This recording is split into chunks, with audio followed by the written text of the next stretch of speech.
যেই মাসটা এখন চলছে শাওয়াল মাস, এই শাওয়াল মাসে কয়টা রোজা রাখা সুন্নত? 6টা রোজা।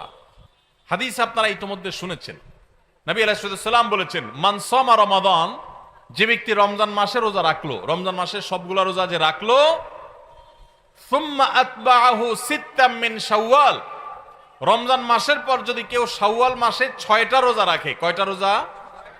6টা রোজা রাখে। কোন মাসে? শাওয়াল মাসে, যে মাসটা চলছে। তাহলে কি হবে? কানা কাসিয়ামিদ দাহর, তাহলে সে সারা বছর রোজা রাখার সওয়াব পাবে। আপনি 30টা পাইছেন, 30টা রাখছেন, এক মাস রমজান মাসে সওয়াব পাইছেন। সাথে আর শুধু 6টা প্লাস করলে অফার হলো 12 মাস রোজা রাখলে যে পরিমাণ সওয়াব পাইতেন, আপনার অ্যাকাউন্টে আল্লাহ সেই পরিমাণ সওয়াব জমা করে দিবেন। তাহলে কোন বুদ্ধিমান মানুষের শাওয়ালে 6 রোজা রাখা ছাড়া উচিত না। অনেক উলামা একরাম এই হাদিসকে ব্যাখ্যা করেছেন এইভাবে যে আল্লাহ রাব্বুল আলামিন সাধারণত নেক আমলগুলোকে 10 গুণ পর্যন্ত বাড়িয়ে দেন, কোন কোন ক্ষেত্রে আরো বেশি, দানের ক্ষেত্রে 700 গুণ আল্লাহ বাড়িয়ে দেন, কাউকে কাউকে হিসেব ছাড়া দেন।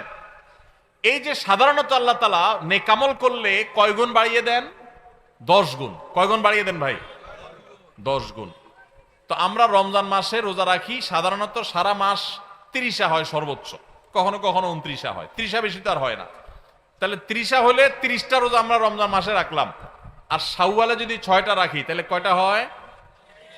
36 রোজাকে যদি আপনি 10 দিয়ে গুণ দেন সমান সমান কত হবে? 360। সারা বছরের হিসাব পাইছেন ভাইরা আমার? এই জন্য আল্লাহ রাব্বুল আলামিন আমাদেরকে সারা বছর রোজার সওয়াব দিবেন। শুধু রমজান রোজা রাখলে সারা বছর রোজার সওয়াব পাবেন না। রমজানে 30টা রাখতে পারছেন, সাথে আর শুধুমাত্র 6টা যদি প্লাস করতে পারেন এই মাসে, শাওয়াল মাসে, তাহলে এই 6টার কারণে ওই 30টা আর 6টা সব মিলিয়ে আপনি সারা বছর রোজার সওয়াব পেয়ে যাবেন ইনশাআল্লাহ। চেষ্টা করা যাবে না ইনশাআল্লাহ? আল্লাহ আমাদের সবাইকে তৌফিক দান করুন। এই শাওয়ালের 6 রোজা নিয়ে